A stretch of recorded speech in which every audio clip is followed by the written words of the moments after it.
Invest in yourself, it pays the best interest. It will not only improve your life, also it will improve the lives of all those around you. It's a famous quote by Robin Sharma. Are you wondering how to invest in yourself?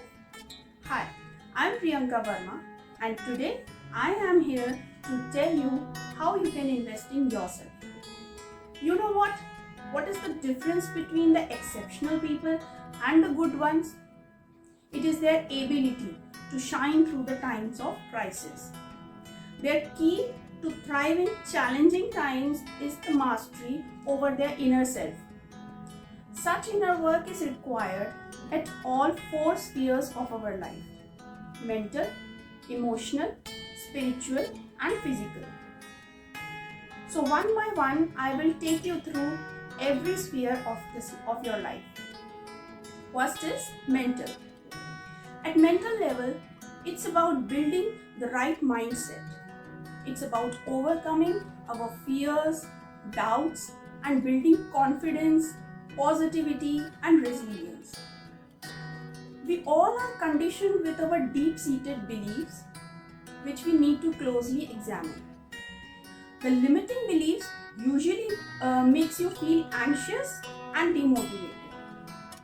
If you can replace these old beliefs with some positive beliefs, you can definitely feel and act differently. Number 2 is emotional. At emotional level, it's about building an anchor of inner stillness so the distractions and the uncertainty does not easily affect us.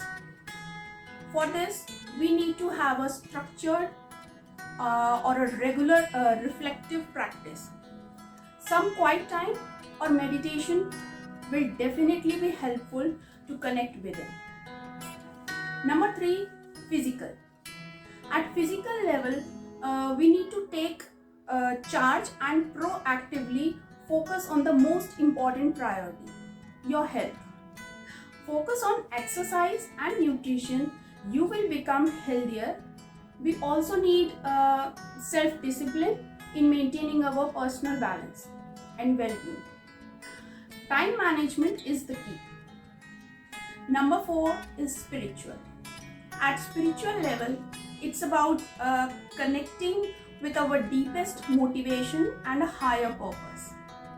We need to reflect on what's important to us in life, whether it's health, family, happiness, or success. We need to become more grateful to the life we have and empathetic to the pain of others. You know what? The sad part is, these all aspects always exist within us, but often get buried in the busyness of life. Be wise, watch your emotions, and channelize them towards a more purposeful life. Remember to invest in these 4 most important spheres in your life and reap the benefits from it. Always stay happy and healthy. Take care.